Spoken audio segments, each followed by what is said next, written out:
Sir నమస్కారం sir. నమస్తే అమ్మ. సార్ బెట్టింగ్ యాప్స్ ఇప్పుడు దేశవ్యాప్తంగా కూడా సంచలనం సృష్టిస్తుంది. అంటే సెలబ్రిటీలు దీన్ని ప్రమోట్ చేయడం అనేది ఇప్పుడు వాళ్ళ మీద కొన్ని కేసులు నమోదవ్వడం మన 2 తెలుగు రాష్ట్రాల్లో కూడా ఒక సెన్సేషన్ ఆ మధ్య క్రియేట్ చేసింది. దానిపైన చర్చలు జరిగాయి. ఇప్పుడు దేశవ్యాప్తంగా దీని మీద చర్చలైతే జరుగుతున్నాయి సార్. అయితే ఇప్పుడు ఇందులో ఒక స్టెప్ ముందడుగు వేసేసి ఎవరైతే ఈ బెట్టింగ్ యాప్స్‌కు పాల్పడ్డారో అంటే ప్రమోట్ చేశారో వాళ్ళ ఆస్తుల్ని జప్తు చేసినట్టుగా తెలుస్తుంది. ముఖ్యంగా సోనూ సూద్ గారి పేరు కూడా వినిపిస్తుంది.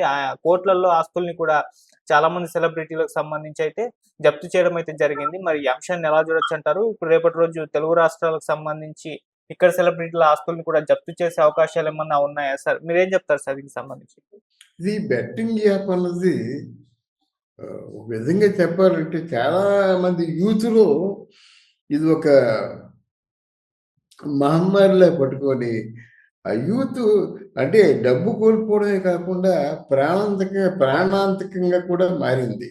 అందువల్లే దీన్ని నేరం అంటున్నారన్నమాట. ఆ బెట్టింగ్ యాప్ దాన్ని ప్రమోట్ చేయడం ఇంకా నేరం కదా!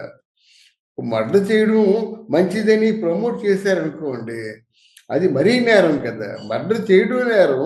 ఆ మర్డర్ చేయడం చాలా హుషారుగా ఉంటుంది, ఉల్లాసంగా ఉంటుందని ప్రమోట్ చేసినట్టయితే మరింత నేరం అవుతుందన్నమాట. ఇక్కడ ఈ విషయంలో కేంద్ర ప్రభుత్వం ఆలోచించినా, స్టేట్ ప్రభుత్వం ఆలోచించినా సరే ఈ బెట్టింగ్ యాప్‌ని పూర్తిగా ఆహ్, లేకుండా చేయాలి. అది వీళ్ళ చేతుల్లో లేదు. ఎందుకంటే ఇది ప్రజలందరూ చూస్తుండగా జరగదు. ఒక డ్రాయింగ్ రూమ్‌లో కూర్చొని లక్షలు, కోట్లు కోల్పోవచ్చు. అదే డ్రాయింగ్ రూమ్‌లో అంటే ఆత్మహత్య చేసుకున్న వాళ్ళు సందర్భాలు చాలా ఉన్నాయి. కథనాలు చదివాను. కళ్ళ ముందున్నాయి. మన తెలుగులో ఇప్పుడు దేవరకొండ అనిల్ కావచ్చు, రానా కావచ్చు, తర్వాత ప్రకాష్ రాజ్ కావచ్చు, అలాగే తెలుగులో యాకేసిన సోనూ సూద్ కావచ్చు. బహుశా సోనూ సూద్‌కి ఏదో ఆస్తులు జప్తు చేశారు అనేటువంటి ఒక వార్త వచ్చింది. కానీ తెలుగులో కూడా ఎవరైనా ఈజీ మనీకి అలవాటు పడతారండి. కష్టపడకుండా డబ్బు వస్తుందంటే వాడు దానికి ఎంతకైనా తెగిస్తారన్నమాట. అంతేగాని కష్టపడకుండా వచ్చే డబ్బు కష్టపడకుండానే పోతుందది. ఎలా వచ్చిందో అలా పోతుంది. ఆ సత్యాన్ని గ్రహించుకోరన్నమాట. దాన్ని అసలు ఇది ఎక్కడి నుంచి వచ్చింది? ఏదొచ్చినా, ఏ చీడ వచ్చినా సరే బయట నుంచే వస్తుంది.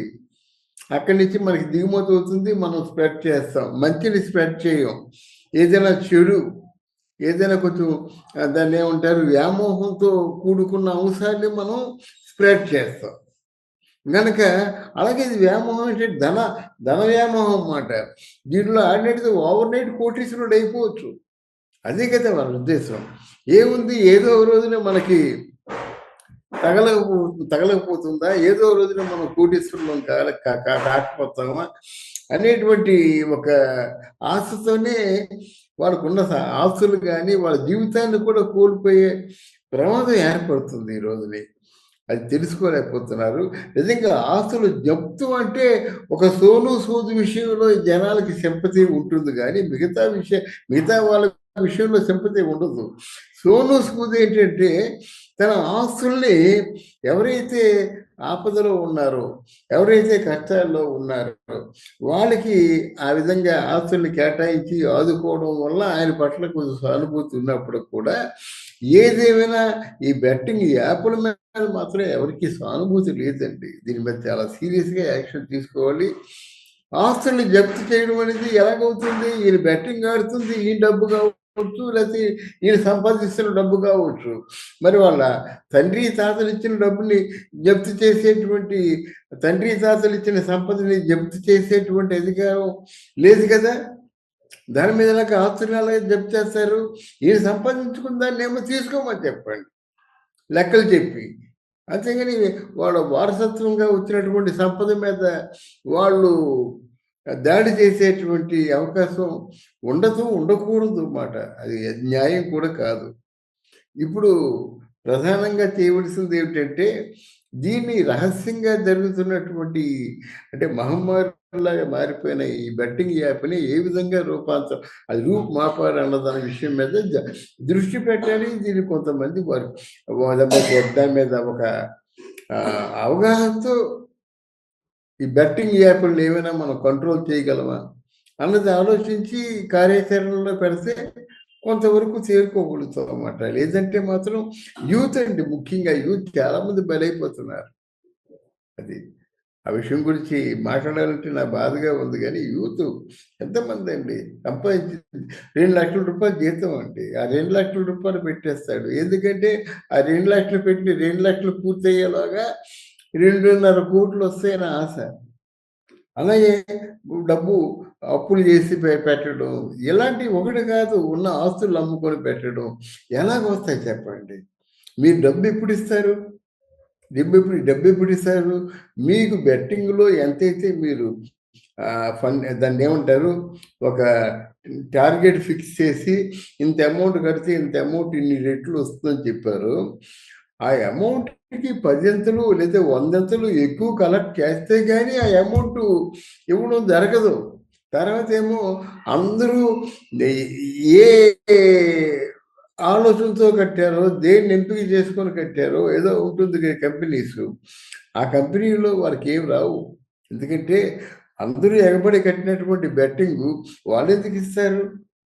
మనం చూస్తున్నాం కదా! అందరూ దాని మీదే ఉన్నట్టయితే, ఒకళ్ళకి ఇచ్చినట్టయితే మొత్తం అందరికీ ఇవ్వాలి కదా! అందరికిస్తే కంపెనీ లాస్ అవుతుంది కదా!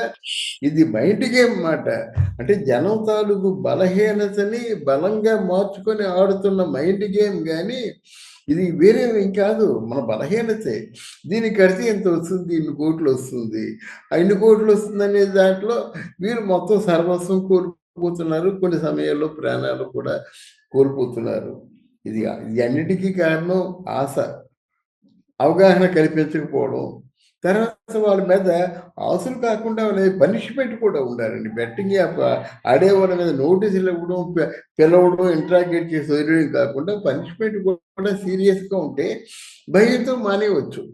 ఈ ఆస్తుల్ని మేము కైవసం చేసుకుంటామని చెప్పే మాట కూడా భయం కోసమే.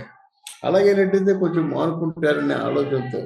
దీంట్లో మరి పెద్ద పెద్ద వాళ్ళందరూ ఉన్నారు గనక కొంచెం బాధాకరమైన విషయం. పెద్ద పెద్ద వాళ్ళందరూ ఏం చేస్తారు? అంతకుముందు రియలైజ్ చేయటం. దానికంటే మించింది, దానికంటే ఎక్కువ డబ్బొచ్చేది ఇది. ఇది బెట్టింగ్ యాప్. గనక ఏ ఏ కార్నర్‌లోంచి డబ్బొస్తుందో ఆ కార్నర్‌లో ముందు వాలిపోయేది పెద్దలే. పెద్దలే వాలిపోతారనమాట. ఆ డబ్బంతా సొంతం చేసుకుందాం అని. చేసుకున్నోళ్ళు చేసుకుంటారు. నామరూపాలు లేకుండా పాతాళానికి తొక్కబడ్డ వాళ్ళు ఇంకా మట్టిలో కలిసిపోతారనమాట.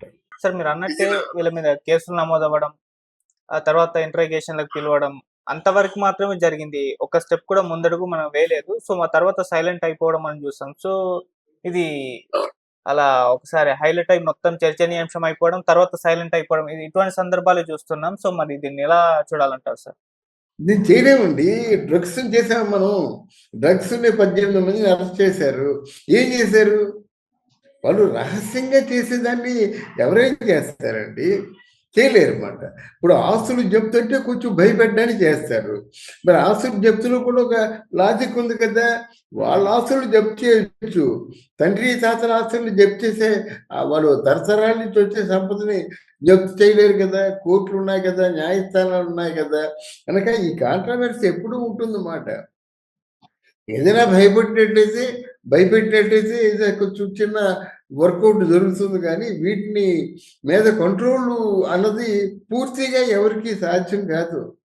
మైండ్ సెట్ మారాలి. బెట్టింగ్ యాప్ ఆడకూడదు. ఇప్పుడు సిగరెట్లు ఉన్నాయండి. సిగరెట్లు కాల్చడం ఎవరైనా మానిపించారా?